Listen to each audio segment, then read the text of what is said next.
Nigekeno na andũ hiũ kũrĩ arutwo kuma icigo itiganĩte kaunti-inĩ ya Kajiado magĩkũngũĩra ũhotani wao kĩgeranio-inĩ gĩa kĩrathi gĩa kanana na oho gũkenerera kwaũrwo mũrigo wa marĩhi ma bithi rungu rwa ũteithio wa bengi ya Equity ũnyitanĩri-inĩ na kambuni na ikundi ingĩ cia wendi mwega. Because you know where you are going.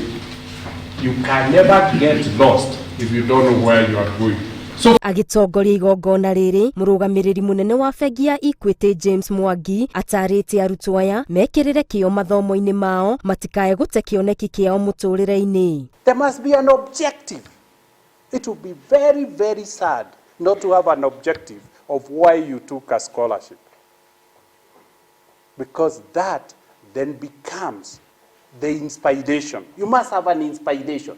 Mũbango ũyũ nĩ ũgathĩrĩirio nĩ atongoria aingĩ gĩcigo-inĩ gĩkĩ. Mũmbunge wa Kajiado ya gatagatĩ Elijah Memusi akiuga ũkoretwo arĩ kĩmũrĩ gĩa gũcangararia mĩtũrĩre ya arutwo na ngathĩ ya kũmambatia gũkinyĩra iroto ciao makĩria arutwo arĩa maumĩte mĩciĩ ĩtarĩ na ũhoti mũnene. In the year 2021, I'm sure the first child from Wings to Fly is working somewhere.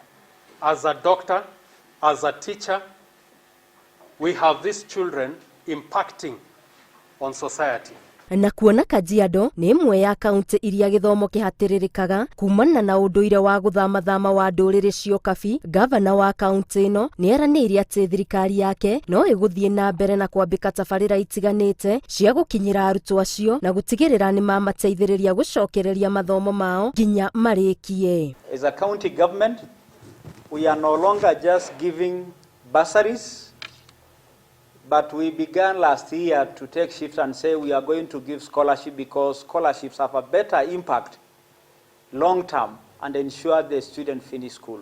Kũrĩ mwaka-inĩ wa 2008 nĩguo bengi ya Equity ũnyitanĩri-inĩ na kambuni na ikundi ingĩ yambĩrĩirie mũbango ũyũ wa kũhe ũteithio wa kũrũgamĩrĩra mathomo ma arutwo arĩa mahĩtũkĩte kĩgeranio na magakorwo matarĩ na ũhoti wa kũrĩha bithi, na nginyagia rĩu arutwo makĩria ma 30,000 nĩo magunĩkĩte na mũbango ũyũ. Ngĩribotera Inooro TV, Geto wa Ngari Maria wa Mũigana.